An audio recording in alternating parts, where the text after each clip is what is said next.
Giannis Antetokounmpo's career is standing on the edge of a cliff. And the scary part? He might not even realize it.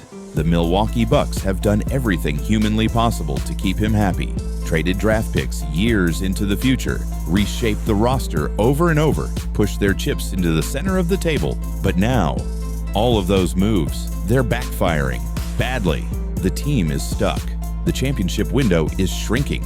And Giannis? He keeps sending mixed signals. One day he says winning is all that matters. The next, he swears he's staying in Milwaukee forever. And the longer this drags on, the more the NBA world stops caring. Even when Shams Charania reports that Giannis might demand a trade, the reaction is basically, cool, whatever, because fans are tired of the indecision.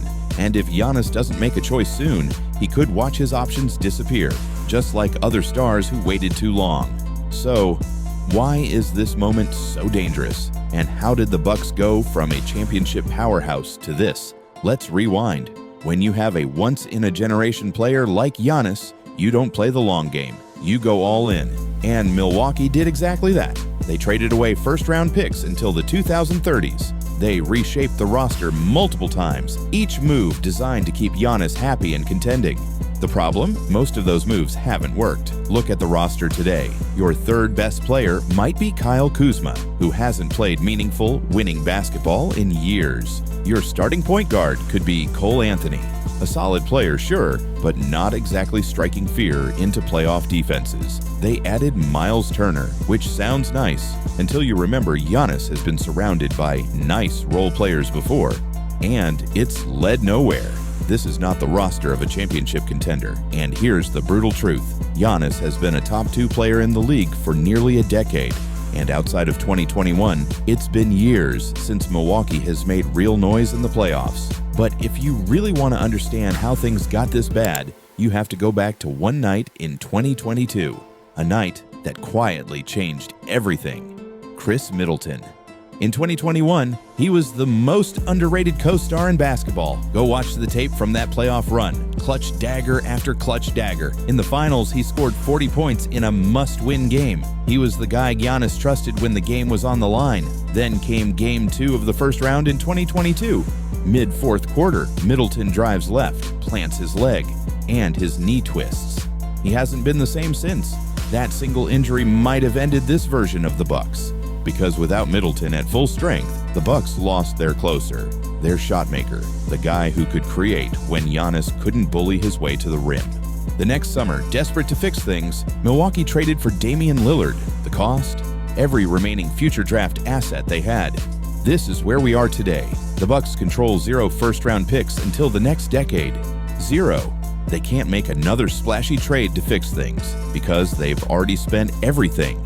And yes, going all in worked in 2021. They won a championship, and nobody can take that away from them. But every move since, it's been like pouring water into a bucket with holes in it. If they try to make another big move now, it won't change their ceiling. They're too thin, too old in key spots, too limited in what they can offer. Which means, if Giannis truly wants to win another ring, there's only one real option left. And he knows it, but he's avoiding it. Look at the history of superstar movement in the NBA. Kevin Durant left OKC for Golden State in 2016. Result? 2 rings. Anthony Davis forced his way out of New Orleans in 2019. Result? A championship in year 1 with the Lakers. Kawhi Leonard left San Antonio, landed in Toronto, and won the title immediately. They all ripped the Band-Aid off early. They chose winning over staying comfortable. But they also all became villains in their old cities. And that is exactly what Giannis doesn't want. Giannis is a loyal guy. He said it himself. He loves Milwaukee. He doesn't want to be hated. But here's the contradiction. In one breath, Giannis says, if there's a better situation for me to win, I have to take it.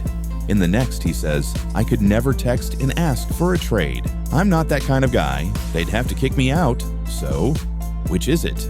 Right now, it feels like he's trying to have it both ways, to push the Bucks to trade him, but without ever actually asking. That way, he can leave while still claiming loyalty. The problem? The NBA doesn't work like that. And history proves it. If Giannis wants a cautionary tale, he doesn't have to look far. Damian Lillard was beloved in Portland. He was loyal. He refused to ring chase. The problem? His team wasn't good enough. Instead of asking out early, Dame started dropping passive-aggressive hints, Instagram quotes about dedication, subtle shots at the front office. By the time he finally demanded a trade in 2023, he was 33 years old with a $216 million contract. The result? Far fewer teams were interested. 2 years earlier, contenders like the Sixers, Celtics, Heat, and Raptors had the picks and young players to make it happen. By 2023, most of them had moved on.